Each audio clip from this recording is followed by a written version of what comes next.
Hello students, today in this video we're going to be talking about the level 3 information that is dealing with adding and subtracting polynomials. I told you guys we haven't had a whole lot of practice with this, but we have been exposed to it, and the biggest idea that you need to know is that this is all about combining like terms. So if you can combine like terms, you can do this skill. But I did want to just give you a video so you can see exactly what it's going to look like on a CFA again and get practice in that form. So it's going to look like this. I'm going to give you two equations that have polynomials as part of it. So this is the section that we are going to be worried about. This first section is this is named F, and this one is named G. And so in the question, it's going to tell you what they want you to do with it. So since I see a plus sign in between it, that means I'm going to add together F and G. And since we know that adding, it doesn't matter the order that you add your terms, you can do it in any order, it doesn't make a difference. That means I don't really need parentheses. I can just copy down F first. So 6x squared minus 8. And then bring down my plus sign. And then do G. So 2x squared plus 4x plus 3. And again, only because this is an adding question, I don't need parentheses at all. And since I don't see parentheses, I can just go ahead and use that skill that we talked about, combining like terms. So I start with my biggest exponent, since we know that our answer should be in standard form. So I'm just going to go in order right away. So I'm going to start with my biggest exponent, and I see 6x squared plus 2x squared. And when I have like terms like this, we're going to add the coefficients. So we're going to take 6 plus 2 to get 8.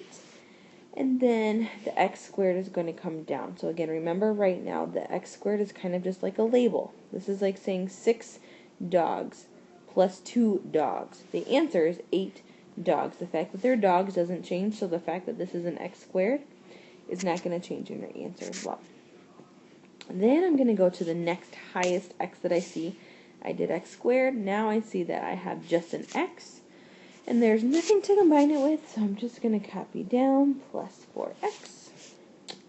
And lastly, I'm going to put my constants together, and you guys know a constant at this point is a number without a variable. So I'm going to do negative 8 plus 3, and that's going to get me negative 5. So my final answer in standard form is going to be 8x squared plus 4x minus 5. We're going to do the same thing, except for this time now we're going to subtract.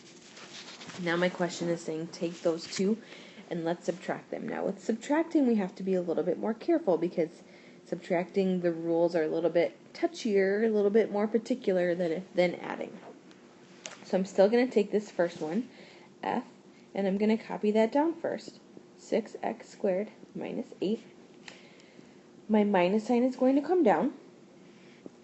But this time, when I go to write down G, right here, I do want to put it in parentheses. Again, that is because when we subtract, I want to subtract all of G. And so if I want to subtract all of G, it's got to be together enclosed in the parentheses. If I didn't have the parentheses, I would only be subtracting this first part, where I want to subtract all 3 terms. So that's the biggest difference, is that you need the minus and the parentheses.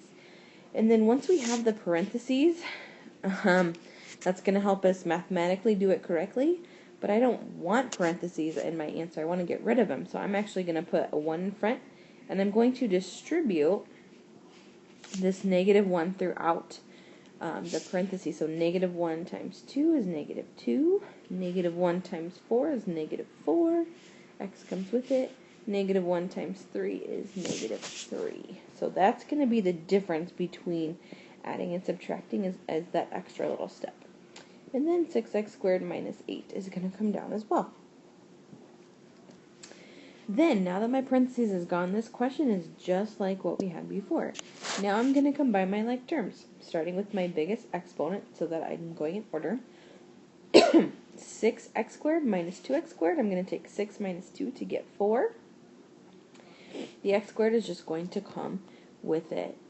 The 4x, the minus 4x is a term all by itself. There's no other just x term, so I'm going to copy that down. And last but not least, the negative 8 and the negative 3 are going to go together to make negative 11. Okay, and then I'm in standard form. That's my final simplified answer, and I'm done. And our last example with adding and subtracting is actually going to be a little bit more of a word problem type question, but the understanding the math behind it is going to be the same. So, given the fact that m of x equals this polynomial, find a different polynomial called n, so that if you would take m plus n, you would get this polynomial. Okay, so whoa, what does that even mean? Let me break it down for you in a little bit of a different way, okay? If I were to tell you that 5 plus x equals 13, okay? I know one number, I don't know another, and I know what the answer should be. Okay, what would we do? We would take this 5 and we would do the opposite. We would subtract 5 on both sides so that I could get this x alone. And 13 minus 5 is 8. That would be my final answer. The same idea is happening up here. M, we know. We know that m is this expression up here.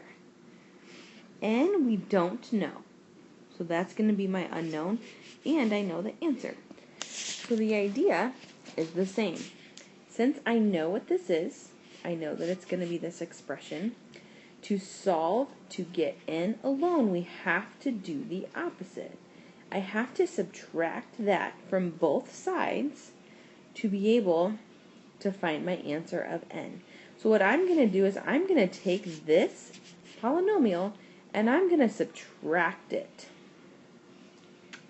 from the other one. So that's going to look something like this.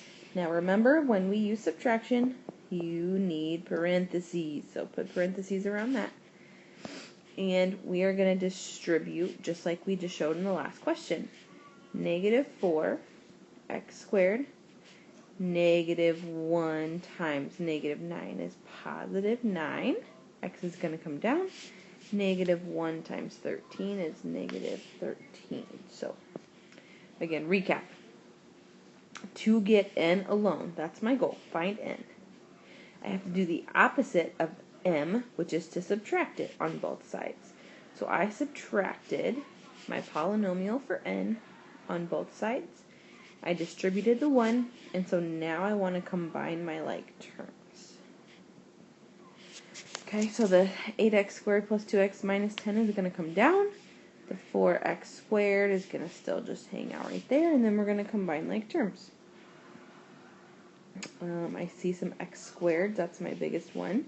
8 minus 4 is 4.